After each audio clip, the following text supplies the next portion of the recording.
Welcome everyone.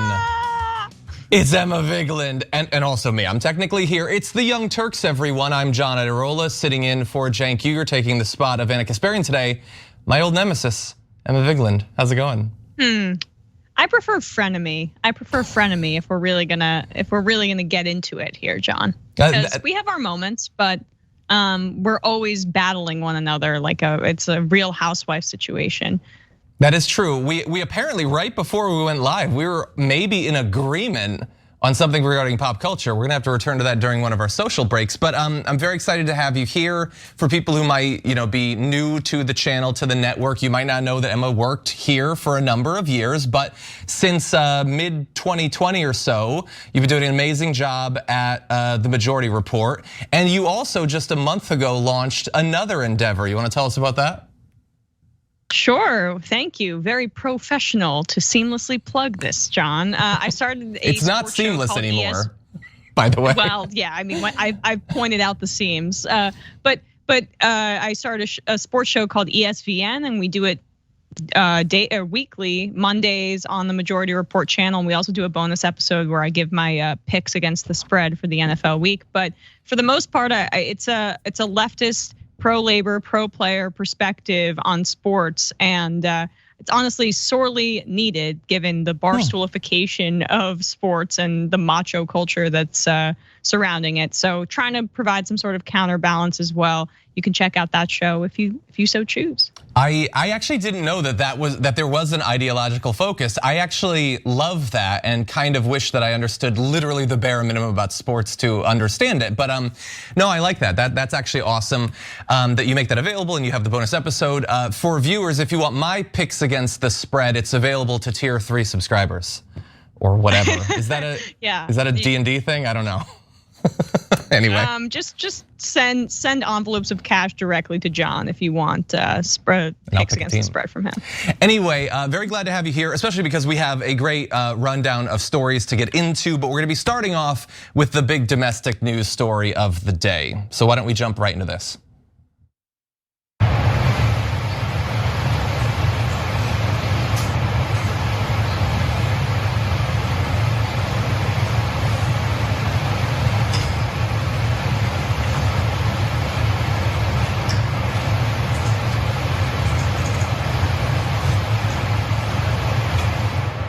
What you're seeing there is a little sample of Hurricane Ian. And to be clear, the camera that is taking that video is 6 feet off the ground.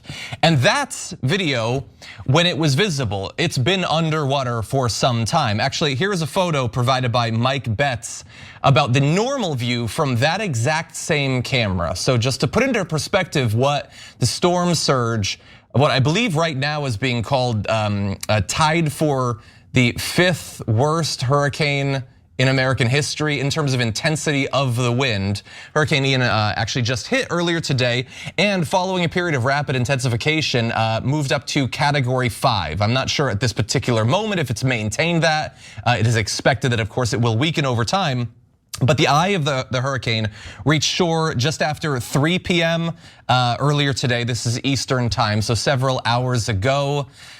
Yeah, it's considered one of the most powerful storms to strike the US in literally decades, and forecasters are warning of a lot of damage that could be done. There were warnings for days in advance of people, like how they should flee.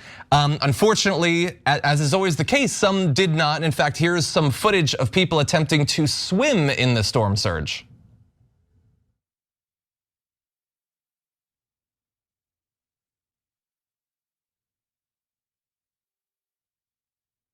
So I don't know if it was clear there, but there was initially a group of 3 men on the left side of the video. One's head went under the water and within maybe 2 seconds was thrown all the way to the far right-hand side of that. I understand there's always going to be people like this, risk takers, daredevils. It is incredibly dangerous. Not only the risk of drowning, but in these sorts of storm surges, there is all sorts of toxins and pollutants in that water. Not only that, there's the threat of electrocution. There are a number of different dangers, and so I'm sure people facing the full brunt of Hurricane Ian right now know how bad it is and don't need another warning, but you gotta take this thing seriously. Emma, I'm sure you're much higher up on the coast, obviously, but I'm sure you've been following this. What do you think about this hurricane? Yeah, and for everybody there are always going to be idiots who engage in that kind of stuntery where they're trying to swim or have a story to tell. But the majority of the people that remain in that area, or a good chunk of them, I should say, are people who probably have nowhere to go. Yeah, probably can't afford a flight. I know flights out of the area have been really spotty at best. And maybe just don't have the financial resources to leave. There have been stories of different employers, and I'm blanking on the employer's name actually, suggesting that, hey, maybe you could just stay here, stay overnight. We have air mattresses, and so we could keep the work churning out as long as you just shelter in place at your place of work. For a lot of people, there are not enough protections to allow them to stay out of work, to lose potentially wages if they don't have their salary guaranteed, and say they're a gig worker during this time period, who don't have the resources to leave, and also might experience water damage and effects from the storm on their actual person and on their home, but also will experience significant financial loss even if their home remains intact, right? This is devastating in a variety of different ways. And we're gonna see more and more of these, of course, as the effects of climate change begin to be more acutely felt even than they are right now, which is quite acute. Exactly, yeah, and you see something like that, you see how these storms are getting worse, and the rapid intensification I talked about earlier is affecting more and more storms, so there's less warning that the storms are gonna be as bad as they are. That is why it is so indisputable at this point about how bad climate change is, which is why all Florida politicians agree that we need to be prioritizing dealing with the climate crisis. Just to inject a bit of sarcasm into the somber story. In any event, let's talk. Oh, by the way, thank you again for reminding people that don't lump the daredevils in with elderly people who can't just pack up and leave, the unhoused, a number of people. So that is a great point to make. Right now, at least when it hit, winds are over 150 miles per hour. Actually, you can see here a map of how bad the storm surge is going to be across a pretty wide area right there. 12 to 18 feet expected in some areas, which would be literally unprecedented at this point. Homes have already been destroyed. Boats were seen floating through streets in Fort Myers, which is where I believe that initial video we showed you was. But not just boats. Take a look at this.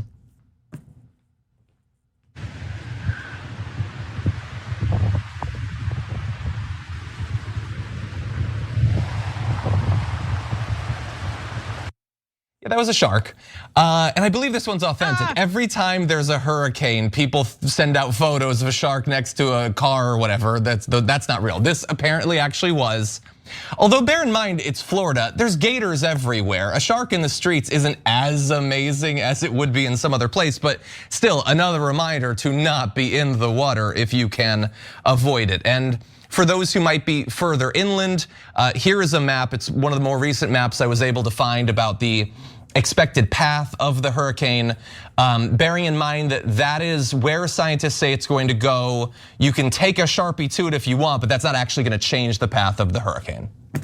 Just bear that in mind. Yeah, well, gators facing off against sharks. That sounds pretty like a badass actual movie plot, honestly, right? This is if this wasn't so serious, we could make some more jokes about this being the next step for the Sharknado franchise, but this is quite serious. And like when you see the path of the storm and the devastation that obviously it creates, I'm just reminded of the dumbest argument I've ever heard by King of Logic Ben Shapiro, that when climate change hits, people can just sell their houses if they're underwater. You just have to sell them, right? In the free market will service everybody equally. Yeah. people who are experiencing flooding in their homes, they might have a hard time selling them, to somebody who isn't interested in underwater property. And the rest, of course, those kinds of conservative arguments are more tailored to who they're thinking about, which are, people who have vacation homes on the coast of Florida, not the regular people, working class folks who won't, of course, have that kind of option to just cut and run from their home. 100%. Yeah, so we're going to be tracking this throughout the rest of the week. As of when I last saw, over 1 million people were without power. That's probably going to get worse before it gets better, but we'll be tracking to see what happens. With that said, why don't we actually jump to a story that's thematically somewhat linked?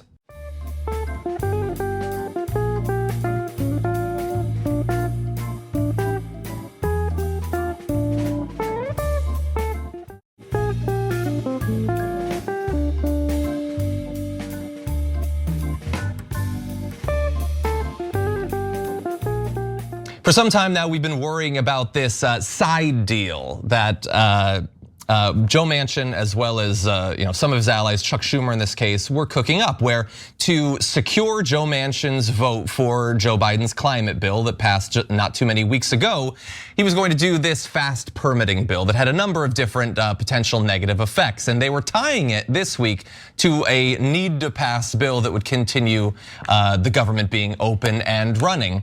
And for progressives, this was considered a line that could not be crossed. These things needed to be disentangled, and the progressives actually won. It's not something we get to say too often on the show. I relish it each time it comes up, and in this case, it did work. Thanks to the amazing work of many different activist groups and individuals, literally hundreds of scientists who've been pressuring people in Democratic leadership. The great efforts, amazing speeches by people like Bernie Sanders and advocacy of people in the squad, those sorts of things. This was actually pulled out of the other legislation, and Bernie Sanders had a little bit of celebration on social media, saying, "I want to congratulate the groups and organizations who made clear that we do not need more fossil fuel projects that would substantially increase carbon emissions. The removal of the big oil side deal is a victory for the planet and a major loss for the fossil fuel industry." And he is both right to give the vast bulk of the credit to those groups, but also notice that he doesn't mention at all that he was working on this. It's a little bit different than some other prominent politicians that we could probably name. In any event, if you have not been following the path of this side deal, it's a good thing that at least for now it's been killed, because the bill would have mandated that all permits for instance, the Mountain Valley pipeline, a project long delayed by environmental violations and judicial rulings, be issued in 1 month. And it would have stripped away virtually any scope for judicial review, which was needed because of all of those violations. And thus, they didn't want to actually continue a process wherein there was good research done, there was due diligence, just ram it through and continue to wreck the climate. And so thankfully, at least for now, Emma, that's not going to happen. Although, as we will get to in a couple of minutes, this thing could potentially rise from the dead. Yeah, and it's a shame. It's a shame that for Manchin, he was unable to get this passed, get this through cloture, because perhaps he might at this point begin to reevaluate his stance on the filibuster. If he really wants these permitting this permitting bill provision to get through, hey, maybe you need to do away with the filibuster altogether to get it through, huh, Joe? So you don't need that 60 vote threshold. But of course, that's not going to be the case. That's some wishful thinking on my part. But you read what he had to say about why it was so necessary for this permitting reform to pass, and what it would do would be create a pipeline, the Mountain Valley pipeline, I believe, that would go through West Virginia, and I'm sure enrich himself in some roundabout way. But he talks about how the United States needs to be energy independent, and we can't kowtow to Vladimir Putin, and how our national security is at risk when we don't have energy independence. All right, let's do it then. Let's nationalize all of our oil and gas industry and our electric grid. I mean, you're saying, Joe Manchin, that it is way too much of a national security risk for us to not be at the whims of Vladimir Putin or the oil markets internationally, Saudi Arabia, Venezuela, although we don't do business with them anymore for certain reasons. Why don't we just nationalize and then phase out the oil and gas industry altogether so that we don't have to be dependent on this international marketplace? Well, that's not what he's interested in. The reason that he's using a national security interest as a fig leaf for his desires is because this is entirely a self-interested project for himself.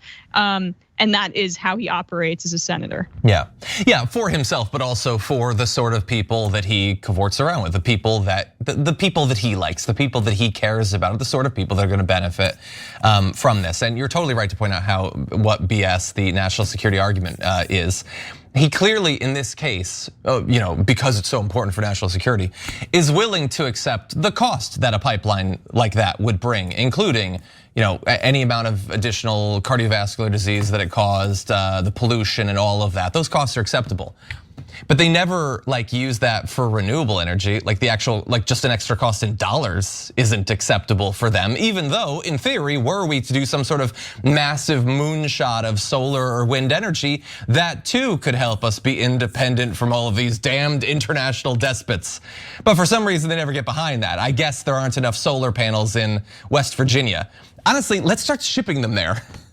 We'll set them up there, you guys can benefit, and then maybe we can get someone like Joe Manchin on board. In any event, for now, this is good news. It stops not only the Mountain Valley Pipeline, which we focus on both because the corruption is so clear, but also because it would have such a negative impact on our emissions overall. Estimates vary in terms of how bad it would be, but the estimates that I've seen say that it would, by being allowed to be built, it would reduce the overall climate benefit of the climate bill that was just passed by something like 20% for this one pipeline. So that's not acceptable, but it also would have, included at least 5 projects that produce, process, transport, or store fossil fuels, 6 that don't deal with fossil fuels, 4 mining projects as well, and would also cut down the overall environmental impact research period for projects going forward to a time where you can't necessarily do all of the due diligence expected. The issue, though, is that we haven't necessarily won totally. Joe Biden apparently still supports this and is willing to look for other vehicles to get it passed. Karine Jean-Pierre just said, I believe it was earlier today, that the president supports Senator Manchin's plan because it's necessary for energy security and to make more clean energy available to the American people. We'll continue to work with him. And so they're gonna do that. And there are a couple different ways that they might do that. Some people are saying they could attach it to the NDAA for when that needs to be passed, a similar tactic to this, which in theory could fail for the same reasons.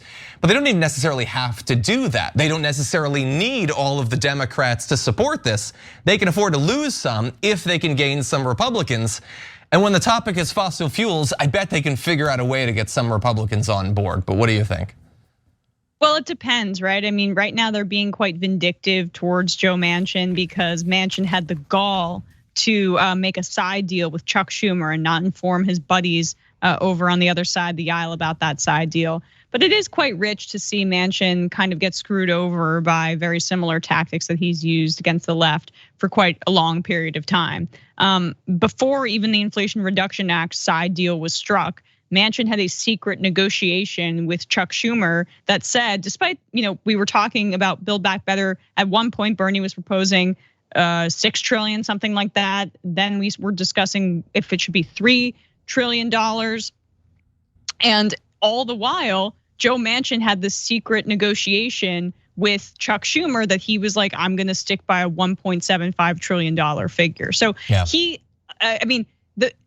was screwing over and not negotiating in good faith for months and months and months with the leftist side of the aisle in the Democratic Party. And yet now he's whining about not getting Republican support for his legislation and not getting Democrats on board as well for his own pet project. There's only so many times that Joe Manchin can screw over the rest of his caucus in a negotiation and that they completely back him altogether. If maybe he was operating, maybe he would have gotten his pipeline deal if there were, was the child tax credit included, if universal child care was included in what ended up passing as the Inflation Reduction Act, 1/9 of Build Back Better. But that wasn't happen. He delivered for his donors first, and so sad to say, Joe Manchin, you don't get your little pet project as a sweetener, as a dessert after you got delivered for the rest of for the people that actually serve you. So, too bad. Sorry. Yeah, 100%. Yeah, and I'm sure right now he's crying himself to sleep on his yacht or something. But I would remind him, if you don't want people to say that some two things can be attached and then they actually split them apart at the last minute, maybe don't set the precedent of saying that two things can be attached and then splitting them apart at the last minute. That would be my advice to you. Anyway, we got to take our first break. When we come back, more news. We're going to be diving into the topic of abortion, as well as the continued normalization of political violence, all that and more coming up after this.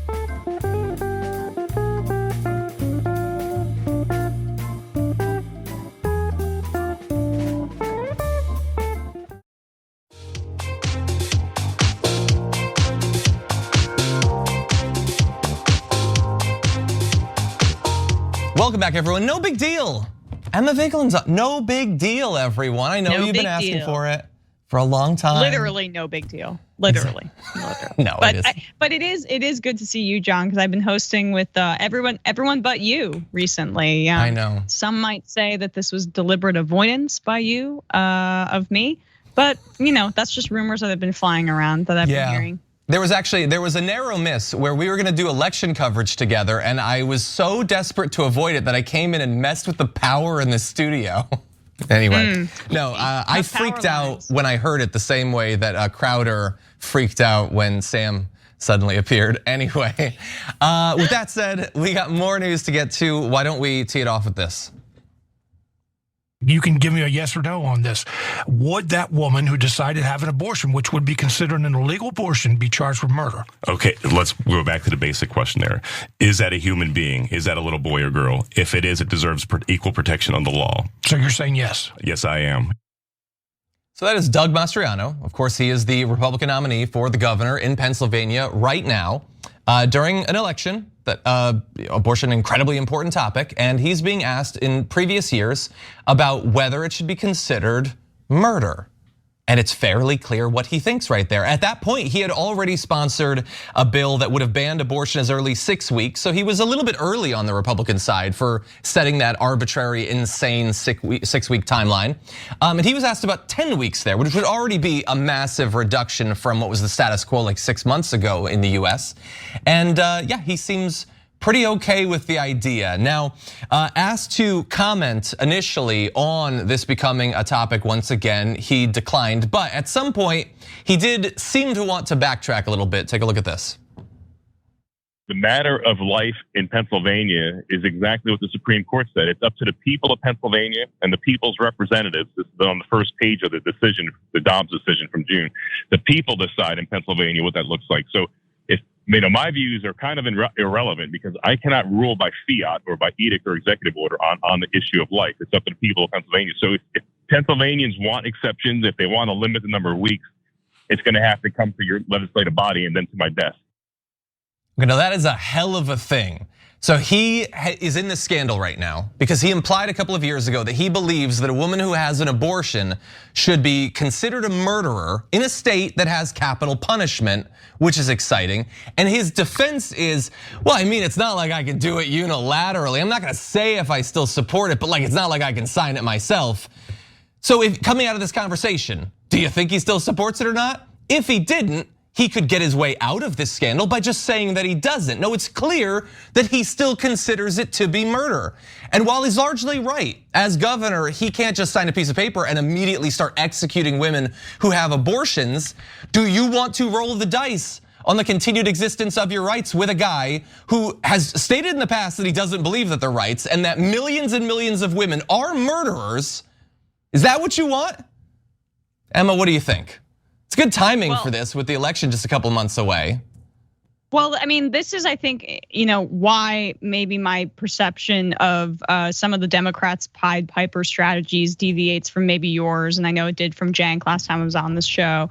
And it was it is because when you have these extremists that are the general election candidates, there is no shortage of skeletons in their closet, and they really do say what they mean when they go into friendly environments. And I know actually this interviewer was fairly combative with Mastriano when you listen to a fuller context of it as well, which is good to hear. But they'll show their ass, basically. They'll make it clear who they are. And so I do think that there is some value in that, particularly when abortion is going to be what is on the ballot here.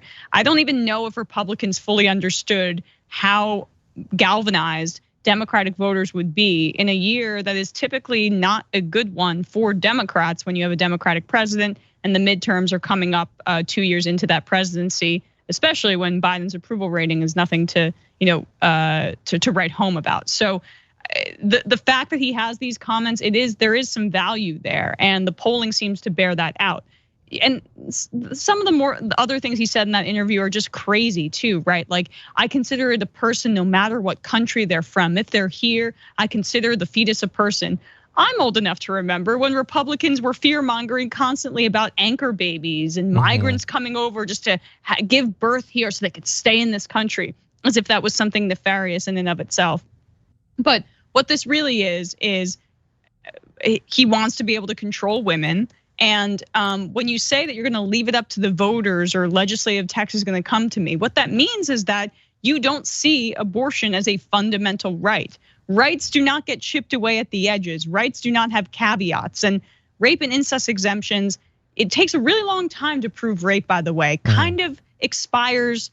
Abortion, the time for an abortion expires when that's the case. Those are just fig leaves for their extremism because they don't care about solving rapes. They don't care about, honestly, the incest and the babies that come from that. Many Republicans still think that those girls and women should carry those children. They just use that as a way to deflect from their barbarity. So don't even engage with rape and incest exemptions in abortion debates, because it's all in bad faith to cover up how brutal they actually are. Yeah, that is a great point. Of course, Greg Abbott promised that you didn't have to worry about rape because he was going to stop all of the rape and catch all the rapists. And still, it hasn't happened yet. Maybe later tonight. I don't know. Maybe there will be no more rape in Texas. Sources on the ground say still a big problem. Turned out he didn't give a damn about it. Because when he's being questioned for his barbaric view on abortion, he wants to double down and make sure that you know that he's also a barbarian when it comes to the topic of rape as well. Because he doesn't care about women's rights when it comes to abortion, and he really doesn't care about what happens with rape either. Mastriano, we'll see. We'll see in terms of the strategy. In this case, right now, Josh Shapiro is leading by more than 10 points, which that's not nothing. That seems like a pretty good lead. God only knows. I don't know. I keep hearing there's this red wave. Granted, I hear that on Trump's Truth Social account, but I do hear about that, and so I'm a little bit worried. Anyway, it's important that people know what position these absolute monsters have, because they're working as hard as they can, many of these candidates, to make sure that you don't find out about it, stripping their prior like happy placement of how pro-life they were that used to be all over their websites. All of a sudden, as soon as they win the primaries, it's gone. It's weird. Yeah, Blake Masters did that. And just a quick aside, John, I wanted to clarify. There's no real evidence, it seems like, in this Mastriano case that he was Pied Pipered. It's just candidates like him on the Senate and House side. Sure. But just to add to what you were saying here about Mastriano, and the fact that Republicans are hiding their true position when it gets to the general election. They did this in the way that they stripped abortion rights in the first place. Republican right-wing extremists understand that their agenda is deeply unpopular with the majority of Americans. These theocrats understand that. So they lie to you up until the exact point when they can strike and take that right away. They did it with the Supreme Court justices that they appointed, Kavanaugh, Gorsuch, Coney Barrett. Oh, Roe is settled law. Too bad. They decide against it as soon as they have the opportunity when they're in power. And they'll do the same thing once they get in power, whether it's the gubernatorial race in Pennsylvania or it's the Senate races or the House races on the federal level as well. I agree, 100%. Yeah, I would love for us to live in a country where People were excited to tell you about what they actually believe because they have faith that their views are in line with reality. They're talking about actual crises that actually exist and that people actually support them. That's just not what we're seeing, unfortunately. Now, with that, let's turn to someone arguably worse. Let's roll this.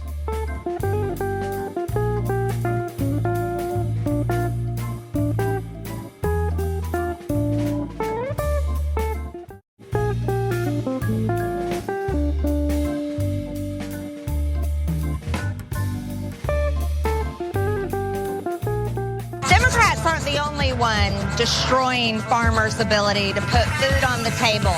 We've got wild hogs destroying farmers' fields. So we decided to go hog hunting. So Marjorie Greene is hardly the only Republican who's filmed a campaign ad of her, I guess, pretending to be an action star or something, / shooting things and killing things. We're gonna get to some other examples, but she's actually running a little promotion. If you'd like to kill some hogs, you could ride around that helicopter with her. Take a look at this.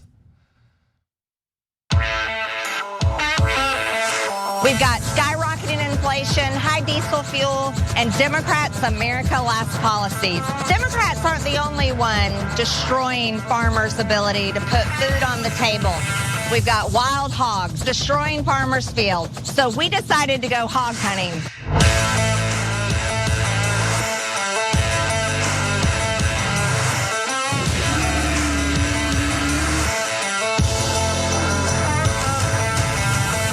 American farmers out. Sign up below and let's go in that helicopter and go hog hunting. Enter to win now.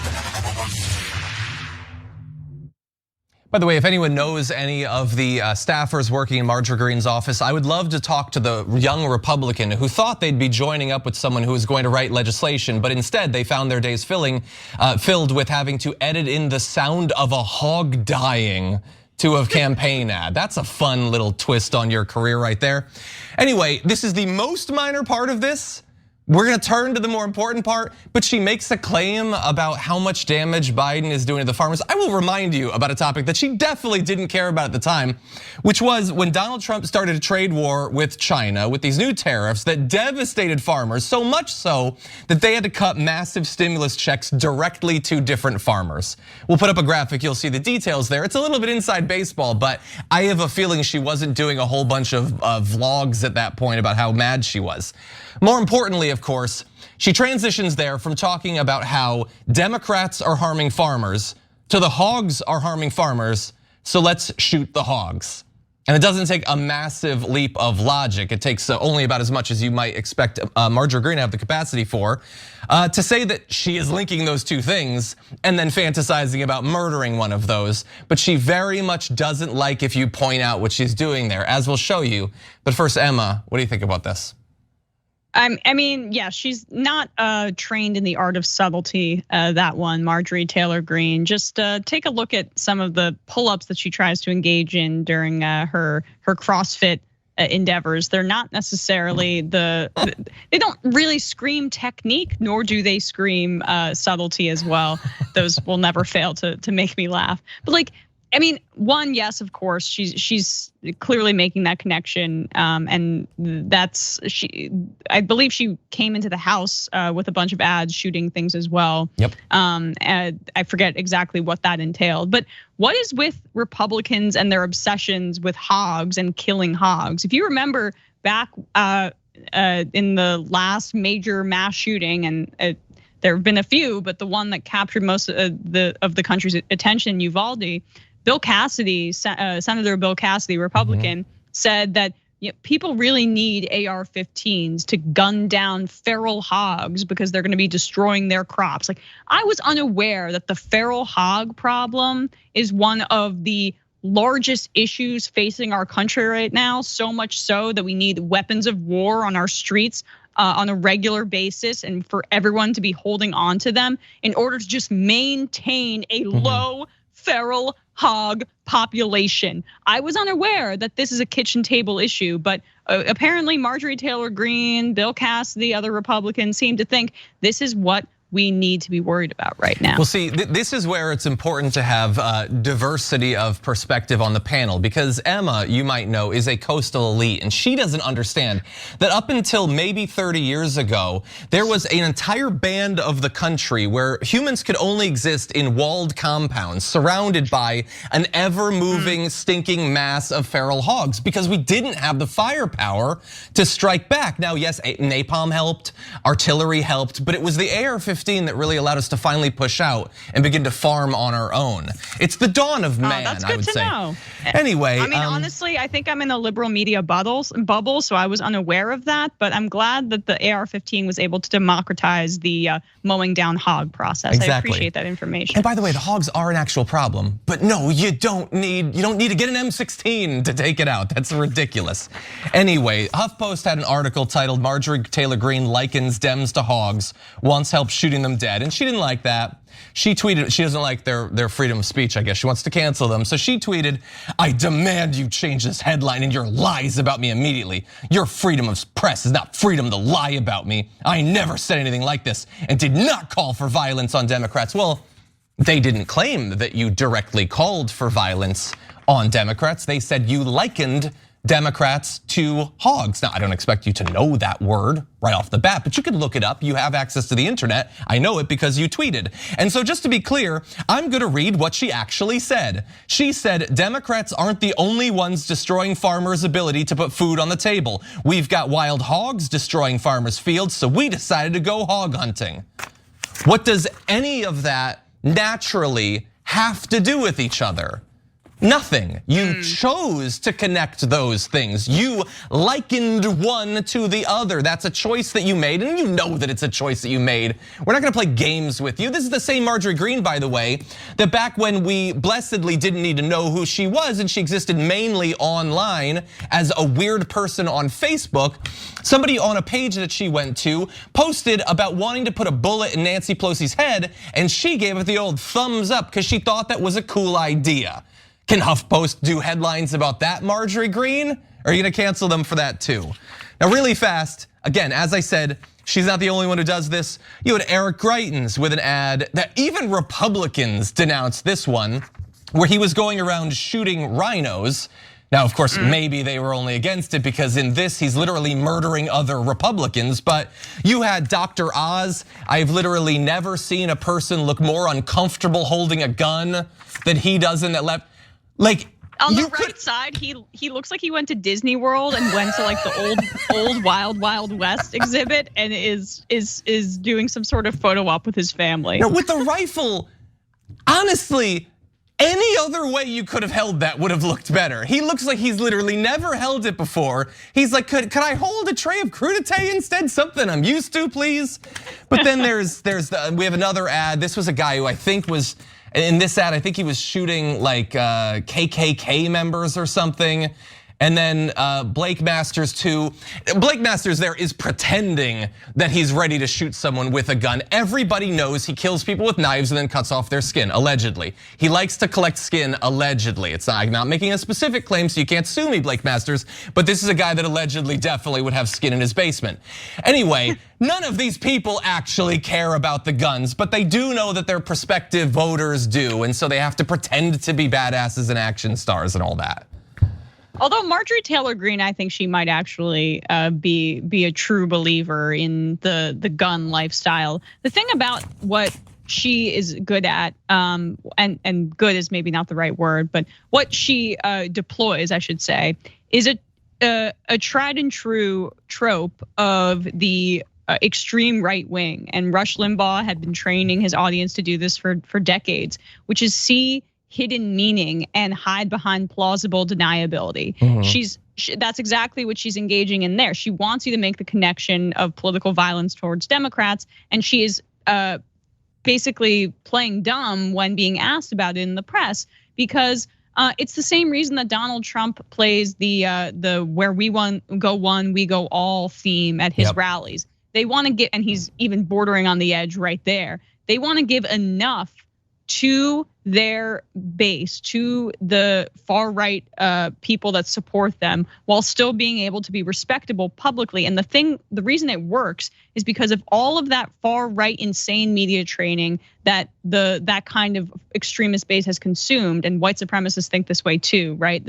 You can hear them in how they talk about how they consume Tucker Carlson's program. Like, he can't say what he actually feels on air, so he'll say this. Yeah. They understand that some things that they truly believe can't be said in polite society, so you have to make euphemisms. And so when she does things like that, she knows exactly the connection that she's making, because a right-wing audience has been understanding this for decades, that this is how their politicians and leaders communicate with them. Yeah, like with the likening the Dems to the hogs. And in one other way, before we move on, everybody looking at this ad knows that she's pathetic and try hard, and she just desperately wants to be cool, and it's never gonna happen. But I haven't yet been able to figure out exactly which flavor of pathetic it is. And so I want all of your help. If you go to tyt.com/polls, we have a poll. And so I ask, what is Marjorie Greene referencing with her lightning eyes in the hog ad? Is she jealous of Dark Brandon and wants images of her with lightning in her eyes so that she could be as cool as Joe Biden?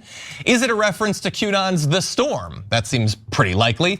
Is it Stormfront from The Boys, whose eyes glow with lightning, that Nazi superhero on Amazon's show?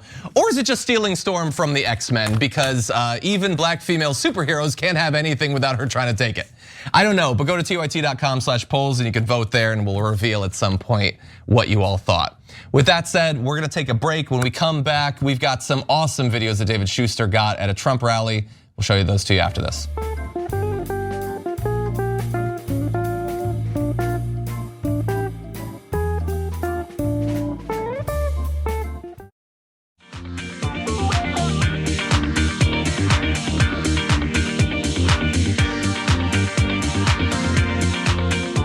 Welcome back, everyone, to What Remains. I want to read just one more super chat, because Camp Runamuck had a good point, saying those 50 immigrants have to be thanking old Ron Boy today for evacuating them out of Florida.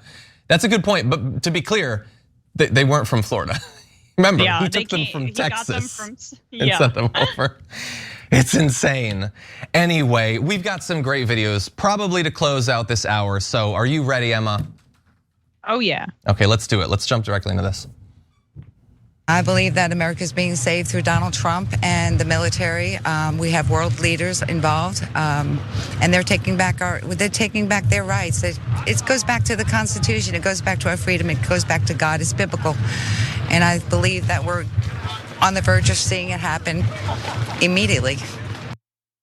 You'll be shocked to find out that QAnon was a very popular topic of conversation at a recent Trump rally. That video there is an excerpt from a number of awesome videos taken by David Schuster, who he's got his videos on Rebel HQ. He goes to these Trump rallies. We're gonna dive more into the QAnon thing. But to start off, we do have an interesting little connection here. We're joined on the show by Emma Vigeland, who used to be the person at TYT that would go to these rallies and talk to these people. Is that a bit of a throwback to see him asking questions and getting answers about the Bible and secret military tribunals and things like that? I was gonna say, man, David Schuster, he's on my old beat. But I don't necessarily envy him, right? That was a time in my life. I think I was going to one Trump rally a week for one period. Leading up to the election, and I think it was the midterms. That was when I was doing that, because there was the pandemic in 2020. Yeah, so that it was a little exhausting. David can go all at it. Go for it. 100%. Well, she had more to say. Here he is asking her, and she starts talking about voter fraud. We have judges in place all over the country. Some are from the deep state. Some are from President Trump, and in the process of them denying those rights, well, then you go to the next judge, and exposure comes, and it's coming right now. But exposure hasn't happened yet. Oh, it's happening. Oh, yes, it is. You have to get off the news. You have to go someplace else and find it. Can you point to me a single judge that has ruled that the election was stolen or that there was malfeasance that would have overturned the results of any state? Look at the Supreme Court. Well, the Supreme Court hasn't accepted any of these cases either. How do you know that? Because they have a docket and they list what cases they review and they issue their opinions. You choose to believe that, you can believe that, but I have alternative news and I find out differently. I bet she does. Emma, I don't know when the last time it was that we talked about QAnon, but it's more popular than ever before, both in terms of the percentage of Americans that will just openly say that they believe in it, that they believe that the person who's likely Ron Watkins posting things online, having no access to any information, that he actually has he's the key to all the secrets of our government, of all governments perhaps. And more importantly than that, I think more dangerously than that, so much of what makes up QAnon has had the serial number filed off, and it's just what Republicans believe. Like, Matt Walsh is going to do 12 hours this week on trans butchers and stuff like that, and he's never going to say the term QAnon, but it's just QAnon. That's all it is. What do you think about this? How do you get through to a woman who can say, "Look at the Supreme Court"? She has no idea what she's talking about. When he turns around and says, "There's no indication that they've ruled anything," she's like, "No, you just have to do the research. You have to go on Telegram or Rumble or something." What do you think? Get off the news. Get off the news. Man, I mean, the idea that the Supreme Court has some secret ruling panel. Maybe she saw the term shadow docket and was convinced that is that's where they the process by which they're installing Trump. I just am confused as to how QAnon is even continuing now that Joe Biden is president, because I thought the whole purpose of what QAnon was espousing was that there were secret deep state forces who were actually working on behalf of Trump and were never going to let this happen. And yet it has happened. Society has continued to move along, and none of that has come true. So where is Q? Who is Q? Does it really matter? Is Q just the friends we made along the way? That's kind of how it feels to me. And she mentioned something at the start about religion, and this is a copy and pasting of a fundamentalist religious framework onto something that is political. Because all she says, what it comes down to there is, I have faith. I have faith that Donald Trump is the legitimate president, and I don't need any actual facts to back up that case. It is what I believe. So I will seek out alternative media sources. I will get off the news and find something that validates my pre-existing faith. And that's not anything that's rational. That's something that is deeply emotional and something that maybe she should parse out in therapy, but it's not anything that resembles facts or reality, obviously. Yeah, 100%. I think that's a totally accurate read. That woman effectively is an answer to the question, how can people for thousands of years keep waiting for Jesus to come back? Well, what if I told you they didn't have to wait and they just found him in Trump or whoever? It's a different person in each era, but it's someone that fulfills that same purpose, who literally has a divine plan that you just have to have faith and loyalty in. And it doesn't matter if the plan makes any sense, because Trump works in mysterious ways. The deep state, as you point out, is secretly keeping him in power, but also he has to fight the deep state. No word yet on if one is deeper than the other, or if they're both deep but like separated, there's some earth between them, I don't know. He secretly is still president to some of them, or he's arranging things so he'll be president again. He needed to not be president for a little bit for some reason that is never explained. And when years went by where he never said anything about QAnon, that was perfectly fine. The reason you had QAnon was so that Trump could communicate to his loyal followers without implicating himself. Now that he's frequently posting QAnon memes, that doesn't bust a hole in that theory. No, now it's that he's directly trying to tell us something. Well, then why doesn't he just take over? Like, none of this makes any sense. I don't know what we're supposed to do with an ever increasing percentage of the American public being so incredulous that they would believe these sorts of things. But anyway, I do want to get to just one more video because David, he got some great stuff. Here's a little compilation of some of what happened there. The child sex trafficking. Right now, the child sex trafficking, the truth about that, the truth about 9/11. We know that Donald Trump was friends with Jeffrey Epstein. About everybody in the country, in the world was. Pretty soon we're going to find out who these people are that are drinking the children's blood and turning it into drugs. It's a satanic ritual, which is why we masked up, stood 6 feet apart. If you start there, you can You could research and So figure we it out. stood 6 feet apart not because of COVID, but because of this satanic ritual involving drinking children's blood. Well, COVID goes back to how they stole the election. It was all premeditated, pre-planned. All they got to do is ask, who is Q? You know who Q is. I don't know who Q is. I don't have my computer here to look at the QAnon drops, the Q drops. So can't you just tell me? Ask President Trump. Do the work. You'll find out. You'll find out 174. 174, what does that mean? Gematria, God's language. There we go. There we go. Right? That's what we're saying. The 174, I'm sure that there are people who make videos about 174 on TikTok that are making $10 million a year. But to a normal person, none of this, what's the 6 feet thing? What does that have to do with anything? Well, numbers and symbols, they all mean the same thing. God works in mysterious ways. He sends us messages through numbers and letters. And, like when they also, you can see the religious undertones with the concept of child sex trafficking too, right? Where the religious fundamentalism, they like to operate in terms of really good and really evil and demonic and heavenly. And there's nothing more demonic and dark than a child molester or sex trafficker. And so that's the only way that they are able to see the world. And so, I mean, hey, if Jesus was combating all evil and providing for the good for the rest of the people, then so Trump is combating the most evil, and that's the child sex traffickers. 100%. And I guess to combat them, he had to spend time with them, party with them. But it's okay because everybody was friends with Epstein. I mean, maybe I'm only speaking for myself. I wasn't. Well, if I was David, I would have been like, wait, did you know Epstein? Because everybody apparently does. God. Anyway, with that said, we're gonna turn to just quickly one more topic. Let's jump whenever we're ready into this. There was very targeted comments. There were direct messages, emails, phone calls to my friends looking for me. I received mail at the house. I got sent pictures of dead kids because I was told that as a crisis actor, I didn't really know what a dead kid looked like.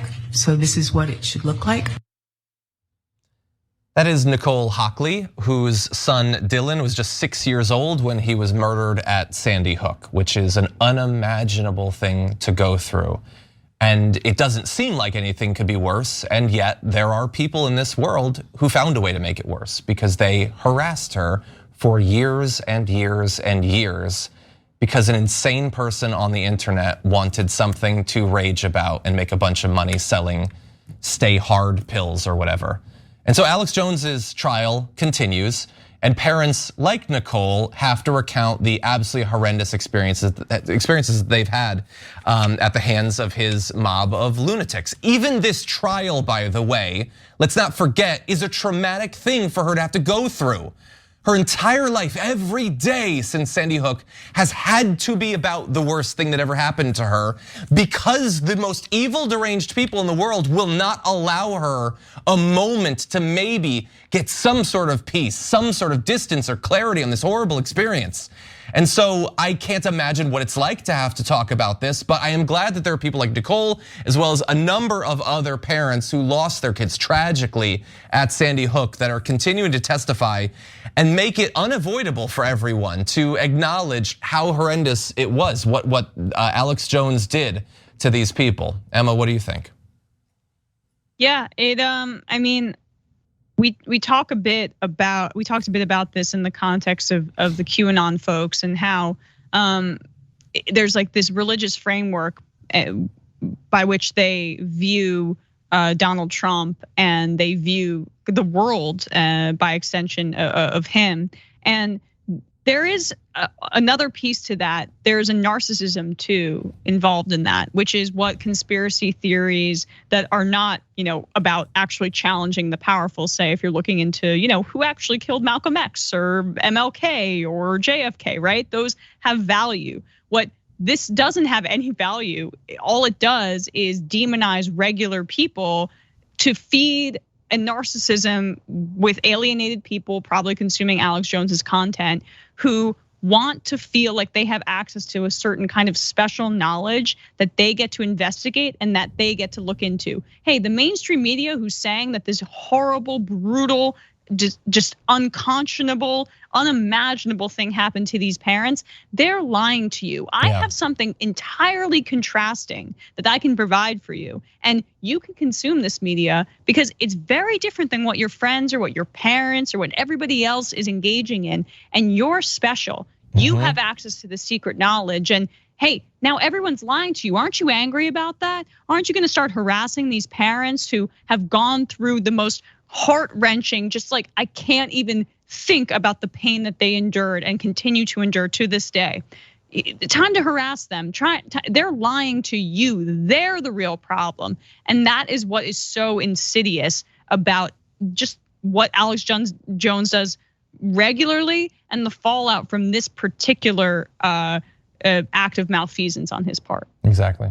Yeah, and to do it because you are insane enough to believe it is bad enough, but to do it because you want to make more millions of dollars is just insane. You're a multi-millionaire willing to put people through unimaginable suffering so you can have more irrelevant money that has no impact on your quality of life. Can you think of anything more evil than that? And he's not the only person. It's not the only grifty conspiracy theory for profit that has left a trail of victims in its wake. But this one broke through, I think, because it is so reprehensible, and the campaign against these parents lasted so long. They're still getting harassment to this day, in no small part because of the trial, that thankfully it's getting people to acknowledge this massive problem we have in our culture. Now, unfortunately, that is all the time that we have for our show. Emma, it is indeed a rare treat to have you on the show. Hopefully, we won't have to wait another year and a half to talk politics again, but thank you for being here. Thanks so much, and I wish I could come on Damage Report more, but it's just a bit difficult. My show runs at the same time, but hopefully we can do this again soon. Well, really fast, your show is, where can people watch you? The Majority Report with Sam Cedar every day live at noon to around 2:30, sometimes till 3 if Sam gets a call from a libertarian that he wants to debate for like over an hour and a half, keeping us here longer. Honestly, that happens way more than you would think. Yeah. But check us out there. The show, I'm really proud to work there. It's a great leftist show, much like TYT. And Sam's a legend, and he never backs down from literally anybody, which makes it fun to work with him. Awesome, yes. Good people over there. Everyone should definitely tune in to see Emma. And then as soon as the Damage Report goes live, switch over to that. Anyway, Emma, great to have you here. Thank you. Thanks so much. And with that said, we got another hour coming. Jessica Burbank and Wosny Lambre are gonna be in studio. It's gonna be a lot of fun. You're not gonna wanna miss it. So we'll see you in a few.